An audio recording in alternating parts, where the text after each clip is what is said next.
Hello members, this is Aman from अपमो stocks. We hope that you are doing well. तो जिस stock को हम लोग आज डिस्कस करने वाले हैं स्टॉक एनालिसिस में, इसका नाम है स्ट्राइड्स फार्मा। स्टार के नाम से भी पॉपुलर है ये स्टॉक।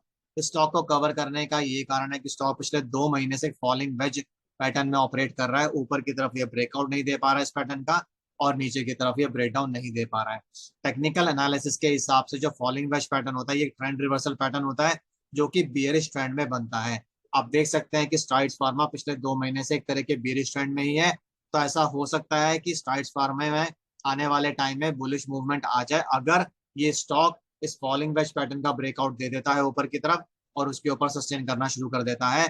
तो तो इस स्टॉक में आप मैक्सिमम टारगेट कैसे निकाल सकते हैं ऊपर की तरफ, अगर फॉलिंग वेज पैटर्न का ब्रेकआउट आ जाता है और स्टॉक उसको होल्ड कर लेता है। उसको समझ लेते हैं।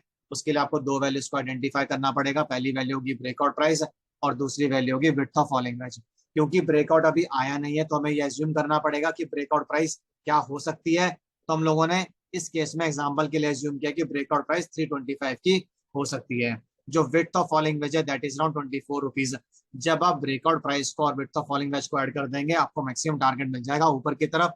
क्योंकि हम लोगों ने ब्रेकआउट प्राइस 325 के लेवल पर लिया है और width of falling veg 24 rupees है। जब आप इन दोनों वैल्यूज को ऐड कर देंगे, आपको मैक्सिमम टारगेट मिल जाएगा 349 रुपीज का। अगर ब्रेकआउट 324 की प्राइस पर आता है, मैक्सिमम टारगेट 348 का हो जाएगा। इसलिए थोड़ी बहुत वेरिएशन हो सकती है इस टारगेट में on the basis of the actual breakout price, क्योंकि ब्रेकआउट प्राइस अभी हमें पता नहीं है। तो टारगेट निकालने के लिए आपको दो वैल्यूज को आइडेंटिफाई करना पड़ेगा। पहली वैल्यू होगी ब्रेकआउट प्राइस, जो कि अभी हमें नहीं पता है, इसलिए हमने एज्यूम किया है। जब आपको पता चल जाएगी, आपको सिंपली उस प्राइस को इस फॉर्मूला में डाल देना है। और जो दूसरी वैल्यू आपको आइडेंटिफाई करनी पड़ती है वो है विड्थ ऑफ फॉलिंग एज, वो कांस्टेंट रहेगी 24 रुपीज पे। तो 325 की ब्रेकआउट प्राइस के बेसिस में मैक्सिमम टारगेट 349 का निकल कर आ रहा है स्ट्राइड्स फार्मा में। अब हम मान लेते हैं कि ये स्टॉक इस फॉलिंग वेज पैटर्न का ब्रेकआउट दे देता है और ब्रेकआउट देने के बाद उस ब्रेकआउट को होल्ड भी कर लेता है।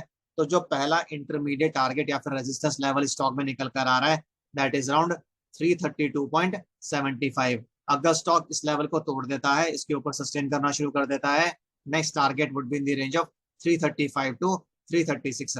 अगर स्टॉक 336 के लेवल को भी तोड़ देता है, उसको सस्टेन कर लेता है, नेक्स्ट टारगेट और resistance level would be around 341 rupees. अगर स्टॉक 341 के लेवल को भी तोड़ देता है, उसको होल्ड कर लेता है, next target would be around 344 rupees. और उसके बाद जो भी मैक्सिमम टारगेट निकल कर आएगा on the basis of the actual breakout price, वही स्टॉक में एक्टिव हो जाएगा। तो ये जो चार इंटरमीडिएट टारगेट्स हमने आपके साथ शेयर किए हैं, ये हर टारगेट रेजिस्टेंस लेवल का भी काम करेगा। किसी भी लेवल को टच करके स्टॉक वापस नीचे आ सकता है। पहला इंटरमीडिएट टारगेट है 332.75, उसके बाद 335 टू 336, उसके बाद 341, उसके बाद 344 और उसके बाद जो मैक्सिमम टारगेट निकलेगा ब्रेकआउट प्राइस के बेसिस पे। इस स्टॉक में देखने वाली बात यह भी है कि अगर स्टॉक 350 के लेवल को तोड़ देता है और उसको होल्ड कर लेता है, तो इसमें 354 का लेवल भी आ सकता है, उसके बाद 357 का भी और उसके बाद 365 का भी। बट उसके लिए 350 का लेवल टूटना जरूरी है और स्टॉक को लगातार 350 के लेवल के ऊपर क्लोज करना पड़ेगा, तभी उसमें फिर ये फर्दर तीन टारगेट्स भी एक्टिव हो जाएंगे, जिसमें पहला होगा 354 का, दूसरा होगा 357 का और तीसरा होगा 365 का। तो ये तो हो गई ऊपर की बात।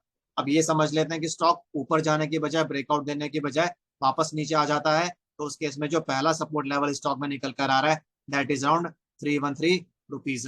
अगर स्टॉक 313 के लेवल को तोड़ देता है, उसके नीचे सस्टेन करना शुरू कर देता है, फिर जो मेजर सपोर्ट लेवल स्टॉक में निकल कर आ रहा है that is in the range of 303 to 305। अगर स्टॉक 303 के लेवल को तोड़ देगा, फिर इसमें प्रॉब्लम हो सकती है।